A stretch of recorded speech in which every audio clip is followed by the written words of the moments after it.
అందరికీ నమస్కారం. ఉద్యోగులకు మరియు పెన్షనర్లకు డిఏ పెంపుదల అయితే జరిగినది. పెరిగిన డిఏ టేబుల్ అంటే బేసిక్ 20,000 నుండి 1,79,000 వరకు ఎంత అనేది మనం ఈ వీడియోలో చూద్దాం. ఆంధ్రప్రదేశ్ రాష్ట్ర ఉద్యోగులు మరియు పెన్షనర్లకు జూలై 2023 నుండి రావాల్సిన 3.64% డిఏను ఉద్యోగులకు GOMS నంబర్ 30 తేదీ 16/3/2024 మరియు GOMS నంబర్ 31 తేదీ 16/3/2024 ద్వారా పెన్షనర్లకు ఉత్తర్వులు విడుదల చేయడం జరిగినది.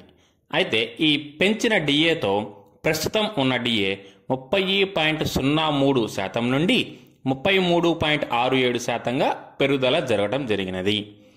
ఈ పెరిగిన డిఏ జూలై 2024 జీతంతో కలుపుకొని ఆగస్టు 2024లో మనం తీసుకుంటాము.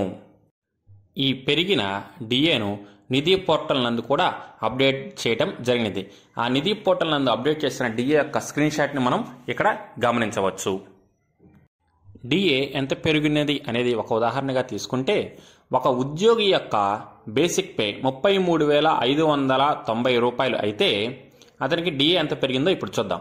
బేసిక్ 33,590 రూపాయలు, ఓల్డ్ డిఏ 30.03 అయితే 10,087 రూపాయలు.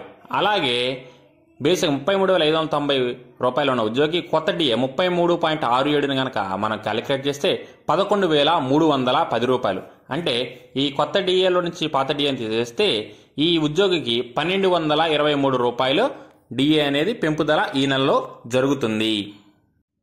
ఈ విధంగా బేసిక్ 20,000 నుండి 1,79,000 రూపాయల వరకు ఎవరెవరికి పాత డిఏ అలాగే కొత్త డిఏ ప్రకారం ఎంత డిఫరెన్స్ వస్తుంది అనేది నేను ఒక టేబుల్ని తయారు చేయడం అయితే జరిగింది. మీరు ఇక్కడ పాస్ చేసుకొని మీ బేసిక్కి ఎంత డిఏ పెరిగింది అనేది మీరు చూసుకోవచ్చు.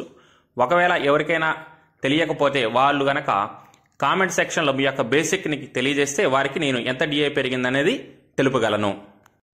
ఇదండి ఈరోజు మన వీడియో. ఈ వీడియో మీకు ఖచ్చితంగా ఉపయోగపడిందని అనుకుంటున్నాను.